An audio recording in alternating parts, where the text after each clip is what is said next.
नमस्कार दोस्तों, द्वार एकेडमी में आप सभी का स्वागत है। मेरा नाम प्रदीप यादव। कैसे हैं आप सभी लोग? उम्मीद करता हूं कि अच्छे होंगे। और आजकल का जो सीजन है आप डेंगू मलेरिया से तो बच कर ही रहिए, हम यही कहेंगे आपसे। ठीक है भैया, तो हम लोग चलने वाले हैं आज की सेशन। हम लोग पढ़ने वाले हैं क्लास 10 का देखिए हमने इरेज कर दिया क्लास 10 का चैप्टर 1.2 का पांचवा क्वेश्चन। क्लास 10 के चैप्टर 1.2 का पांचवा क्वेश्चन है ये। 4 क्वेश्चन इसके पहले वाले वीडियो में मैंने बना दिया, आप उसको देख लीजिएगा। फिर हम चलते हैं पांचवा क्वेश्चन। ये जो क्वेश्चन है ये है छोटा, लेकिन थोड़ा सा इसमें सस्पेंस है, सस्पेंस थोड़ा सा है।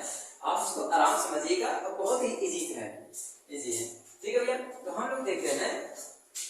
कह रहा कि जांच कीजिए कि क्या किसी प्राकृत संख्या n के लिए संख्या 6 घाते n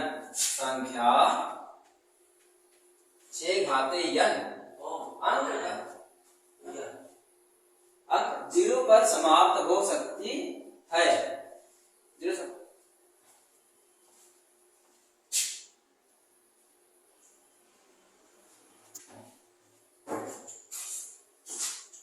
चलिए देखते हैं। कह रहा है कि संख्या 6 घाते n अंक 0 पर समाप्त हो सकता है।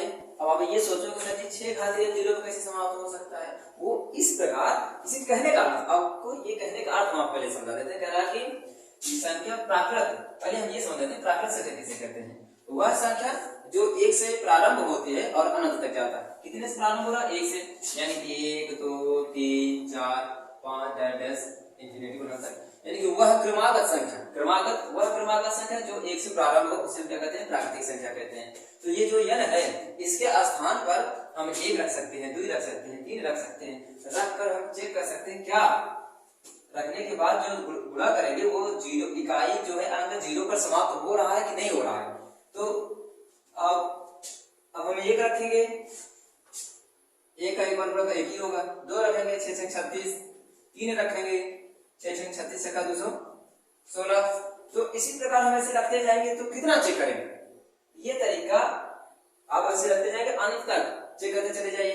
किस पर 0 हो रहा है, किसका गुणा करें तो 0 होगा। एक बार और बता दें कि अगर ये 6 है, 6 का लास्ट में 6 ही आएगा, सभी का 6 आता है। 6 फिर 6 से गुणा 6 6 36, फिर 6 से गुणा 6 6 36, तो 0 आ ही नहीं सकता। तो इतना चेक करने की जरूरत है ही नहीं, इतना चेक करने की जरूरत है ही नहीं है।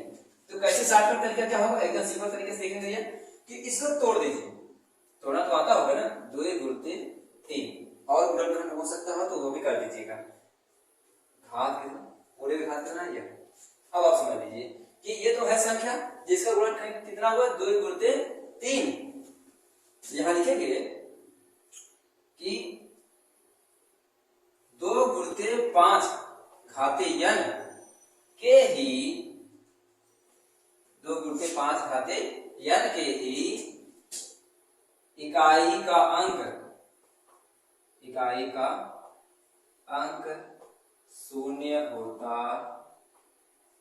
है। क्या होता भैया? 0। कहने का मतलब ये है कि अगर गुणनखंड में 2 तो है, लेकिन अगर 5 भी यहाँ होता, 3 हो, उससे कोई फर्क नहीं पड़ता।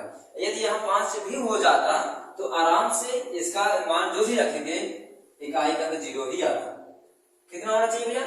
कि 2 और 5, यानी कि 6 का जो गुणनखंड करते हैं वहां 2 और 5 यदि होता तो इसका इकाई का अंक हमेशा 0 ही प्राप्त होता। वहां कह रहा है 6 घाते n 0 पर समाप्त हो सकता था। समाप्त होने का मतलब कोई भी संख्या इकाई पर ही तो समाप्त होती है, यानी कि किसी भी संख्या में यदि 2 गुणते 5 शामिल है तो उसके इकाई का अंक सदैव 0 ही होगा।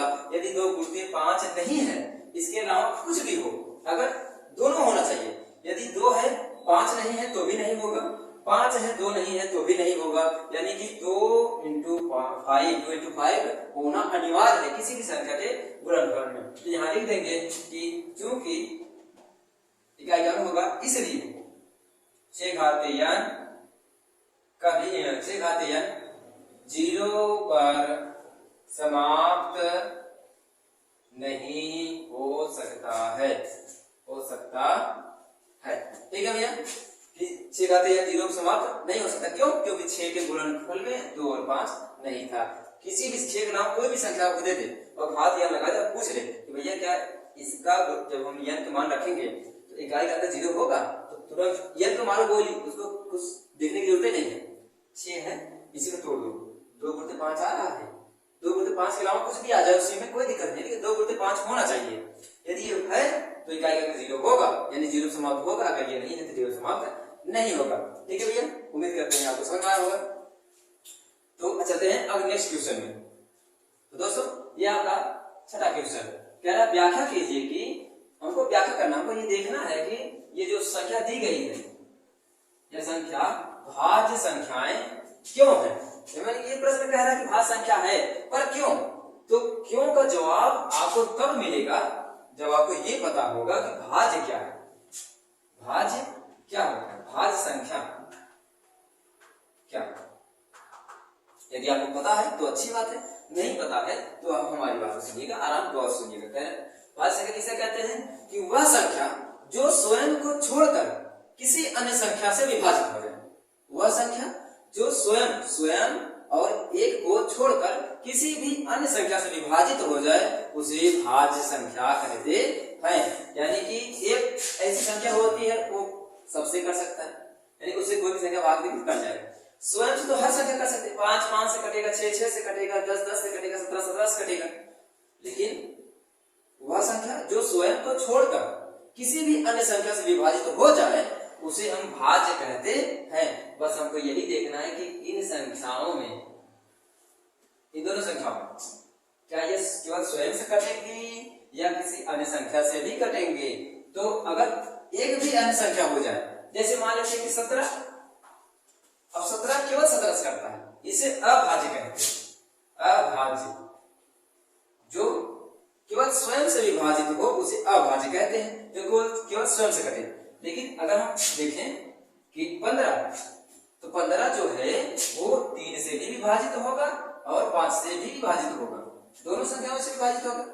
तो 15 से तो कटेगा ही, उसे कोनो लेना देना नहीं है, लेकिन 3 से भी कट रहा है और 5 से भी कट रहा है ना भैया। तो यानी कि वह संख्या जो स्वयं को छोड़कर किसी अन्य संख्या से विभाजित हो उसे हम क्या कहते हैं, भाज्य संख्या कहते हैं, यानी कि भाज्य होगा। तो हमको इसको भी देखना है। अब जो कि एग्जामिनर ना कह के हम यूं कहें कि प्रश्न में इसको विस्तार कर दिया है, तो हम थोड़ा इसको सिकोड़ देते हैं, यानी कि छोटा कर देते हैं। तो छोटा करके देखेंगे, देख लेते हैं क्या संख्या, इसको इरेज कर देते हैं। आप संख्या क्या दिया गया, 17 गुणित 11 गुणित 13 प्लस 13, ये पहली संख्या हो गई। तो जरा इसको देख लेते हैं, एक बात गौर से देखिए, जहां प्लस लगा हुआ है, जहां प्लस लगता है वहीं से 2 खंड हो जाते हैं, प्लस या माइनस। प्लस या माइनस लगा, इसका मतलब है कि वहीं से प्रश्न जो है संख्या खंड हुआ है। इनको आपस में गुणा कर सकते हैं, गुणा करके तब इसको जोड़ेंगे, तो ऐसे मत जोड़ेंगे। दोनों में 13 मिल रहा है क्या, यही कॉमन कर निकाल लिए 13। यहाँ कितना बचा, 7 गुणित 11, 13 तो बाहर कर लिए, प्लस यहाँ 13 से निकाल लिए। जब कोई संख्या आप यहाँ से निकाल लेते हैं तो वहां 1 बचता है। 11 से 77 और 77 प्लस 1 यानी कि 13 गुणित 78। तो भैया ये दो संख्याओं का गुणनफल बना कि नहीं बना, बन गया ना भैया। कितने का बना, जैसे अभी हमने एक उदाहरण दिया था कि 15 3 गुणित 5 का गुणनफल है, तो ये दो संख्याओं इतना हमने देखा कि 13 कॉमन कर लिया, यहाँ पे इन दोनों को जोड़ गुणा कर लिया, गुणा करने को जोड़ दिया, कितना हो गया 13 गुणित 78। तो यानी कि यह दो संख्याओं का गुणनफल मिला कि नहीं मिला, यानी जो गुणा करने पर संख्या प्राप्त होगी वह 13 से भी कट जाएगा और 78 से भी कट जाएगा, तो गुणा करने की जरूरत ही नहीं है। यह दो संख्या गुणनफल है, बस रोक देते हैं यहीं पे। अब इसको जरा देखते हैं इस वाली संख्या को, तो संख्या देखेंगे जरा, 7 गुणित 6 गुणित 5 गुणित 4 गुणित 3 गुणित 2 गुणित 1 प्लस 5। अगर जरा देखो ध्यान से तो 5 यहाँ भी है और 5 यहाँ भी है, ठीक है भैया। तो दोनों 5 है तो 5 कॉमन कर लो, 5 बाहर निकाल लिए, जो बच रहा है उसको लिख देते हैं 4 गुणित 3 गुणित 2 प्लस 1, 2 तिहाई 6, 6 चौक 24 तो 7 छंग 42, यानी कि 42 में 24 से गुणा कर देते हैं। 8 16 4 8 0 8 9 10। ठीक है भैया, कितना आया कि 5 गुणते 1008 प्लस 1, यानी कि 5 गुणते 1009, यानी कि चलो वो दरवाजा बंद करिए 1009। तो ये भी दो संख्या को गुणनफल मिल रहा है, तो यानी कि इन दोनों संख्या गुणनफल, यानी कि जो संख्या मिलेगी वो 5 से भी कट जाएगा और 1009 से भी कट जाएगा। यहाँ इन दोनों संख्या को गुणा करने में जो संख्या प्राप्त होगी वो 13 से भी कट जाएगा और 78 से भी कट जाएगा। अतः या यूं कह सकते हैं कि अतः दोनों संख्या भाज्य संख्या है। दोनों संख्या क्या है भैया? भाज्य संख्या है। ठीक है, तो बस इतना ही है। प्रश्न कह रहा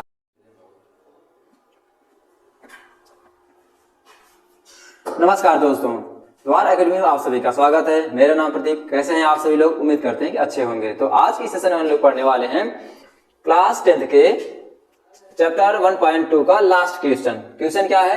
क्वेश्चन कह रहा है किसी खेल के मैदान के चारों ओर एक वृत्ताकार पथ है, यानी एक खेल का मैदान है जिसके चारों ओर एक वृत्ताकार पथ है। मान लेते हैं कि ये एक वृत्ताकार पथ है।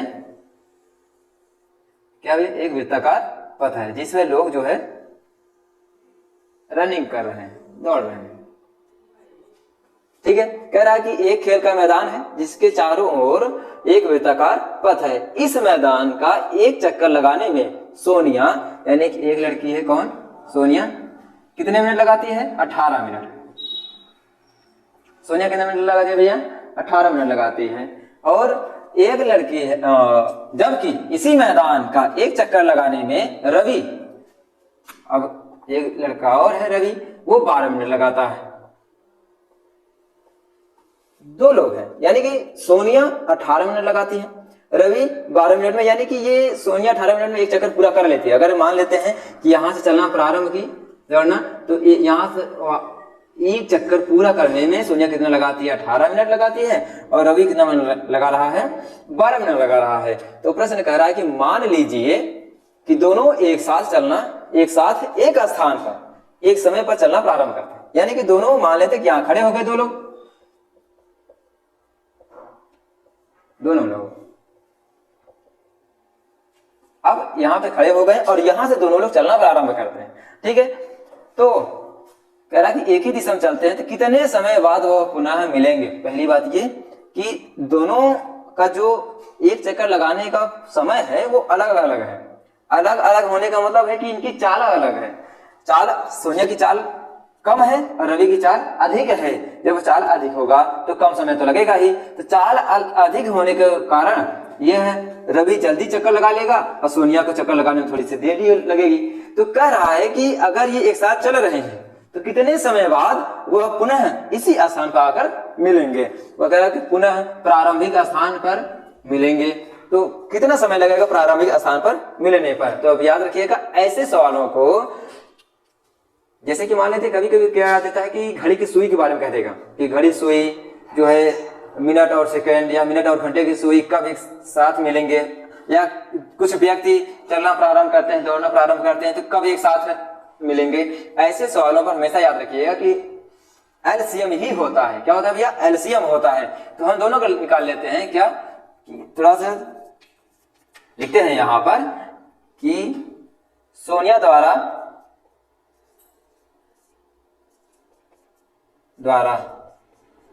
एक चक्कर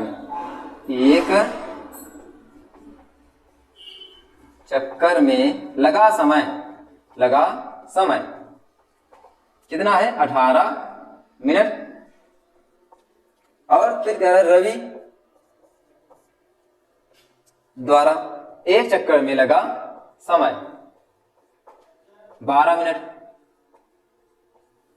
तो याद रखिएगा, ऐसे सवालों को आप दोनों जितना समय दे रहा है दोनों का एलसीएम निकाल लीजिए, यानी कि पुनः अब एलसीएम निकाल लेते हैं। एलसीएम 12 और 2 तरीके हैं, चाहे आप गुणनखंड विधि से निकाल सकते हैं चाहे भाग विधि से, तो 2 छन 2 9 18, 2 छन 12, 9 अपनी जगह, 2 तिहाई 6, 3 तिरिका 9, 3 का नाम 3, और ये 3 का नाम 3, तो 2 दूनी 4, 2 4 तिहाई 12 तिहाई 36, तो कितना आया एलसीएम आपका 36 आया। तो यह वही समय है, यानी 36 मिनट, 18 मिनट में ये, 12 मिनट में ये, तो 36 मिनट बाद, यानी कि एक बार चलना प्रारंभ कर दिए तो 36 मिनट बाद ही दोनों आपस में आकर मिलेंगे उसी स्थान पर। ठीक है भैया, तो इसको लिख देते हैं कि पुनः एक साथ पुनः एक साथ 36 मिनट बाद मिलेंगे। कितने मिनट बाद मिलेंगे भैया? 36 मिनट बाद मिलेंगे। तो प्रश्न बहुत ही छोटा था, देखने में आपको बहुत बड़ा लग रहा था, क्योंकि इसमें जो हिंदी शब्द है ज्यादा है। सवाल कह रहा है कि एक वृत्ताकार पथ है, पथ चाहे वृत्ताकार हो, चौकोर हो, आयताकार हो, वर्गाकार हो, उससे कोई प्रॉब्लम नहीं है। सवाल कह रहा है कि अगर एक वृत्ताकार पथ है तो दो व्यक्ति चलना प्रारंभ करते हैं, दोनों का चाल अलग अलग दिया हुआ है कि एक 18 मिनट में पूरा कर रहा है, दूसरा 12 मिनट में पूरा कर रहा है। तो अगर दोनों चल रहे हैं तो वो कब समय आएगा जब दोनों एक साथ फिर पुनः चलना प्रारंभ करें, एक साथ मिलेंगे, तो वो कितना समय है? ऐसे सवालों का आप केवल और केवल एलसीएम निकाल लीजिए, जो भी समय यहाँ मिलता है वही आपका होगा कि इतने मिनट बाद दोनों एक साथ मिलेंगे। ठीक है भैया, उम्मीद करते हैं आपको समझ में आया होगा। लाइक करिए, शेयर करिए और कमेंट जरूर करिए। यदि कोई प्रॉब्लम हो रहा है इस क्वेश्चन में, इससे पहले रिलेटेड क्वेश्चन में, तो आप पूछिए, उसको सॉल्व किया जाएगा। ठीक है, धन्यवाद।